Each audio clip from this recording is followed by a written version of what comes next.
No, this is not the party stand. This is just the consensus of the ones that I have talked to. So the tendency now or the direction now is that we probably will have parang a conscience vote. So that's why we're being very careful about it. Again, everything has to be based on evidence. Ebidensya ang pagbabatayan ng National Unity Party o NUP sa kanilang magiging desisyon kaugnay ng 4 na impeachment complaints laban kay Vice President Sara Duterte. Ayon kay House Deputy Speaker at NUP Chairperson, Antipolo 1st District Representative Ronnie Puno, maingat nilang susuriin ang mga reklamo, kabilang na kung may katibayan ba sa aligasyong ibinulsa ang 100 bilyong pisong halaga ng confidential funds. Ito ay kasunod ng inilabas na pahayag ng NUP gabi ng Miyerkules, February 25, kung saan nakasaad na kung walang lalabas na malinaw at matibay na ebidensya na makapagpapabago sa batayan ng reklamong impeachment laban kay VP Duterte, malamang ay hindi ito susuportahan ng NUP. Ngunit paglilinaw ni Deputy Speaker Puno, hindi ito ang posisyon ng buong partido kundi ng mayorya ng kanilang mga miyembro na kinausap niya.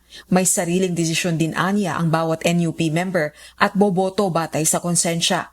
Dagdag pa ni Congressman Puno, hindi siya naniniwalang makaapekto ang desisyon ng NUP sa House impeachment vote. I don't believe that our position is going to one way affect conclusively the results of what's going to happen here. We are here to listen to the evidence.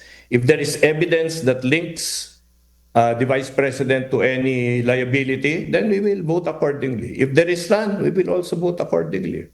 Ayon naman sa ilang kongresistang miyembro ng NUP, hindi sila dinidiktahan sa kung ano ang gagawin kaugnay ng impeachment. Ito ay bagaman aminado si House Senior Deputy Majority Leader at Iloilo 3rd District Representative Lawrence Defensor na hindi ito nakonsulta ng NUP kaugnay ng huling party statement nito.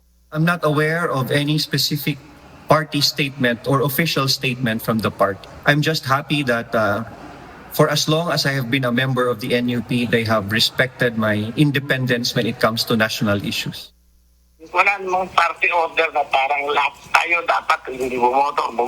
Ang salita naman, it will be a conscience vote. So it will depend on the House members of the NUP. Kung ano yung sa tingin nilang tama. Nasa 4 na po ang NUP members na pangalawa sa pinakamalaking political party sa Kamara. Samantala, naniniwala naman si House Justice Committee Chairperson at Batangas 2nd District Representative Jervil Luistro na nakakabahala ang issue para sa liderato ng Kamara at posibleng makaapekto sa posisyon ng ilang House members. Maituturing din itong hamon para sa mga endorser ng mga reklamong impeachment. Gayunman, may suporta o walang suporta ang impeachment proceedings, mandato ito ng House Justice Panel. Of course, that is a matter which must be considered by the leadership, no?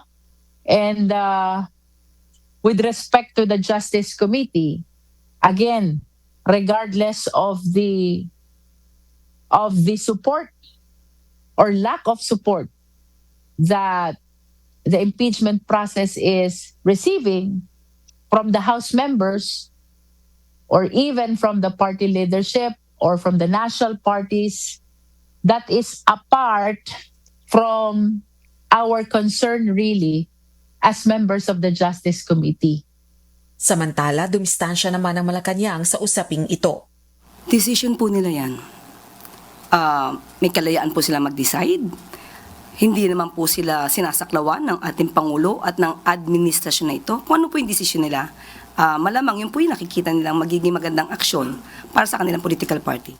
Rosa Licos, UNTV News and Rescue. Diyos ang aming sandigan, serbisyo publiko ang aming pinahahalagahan.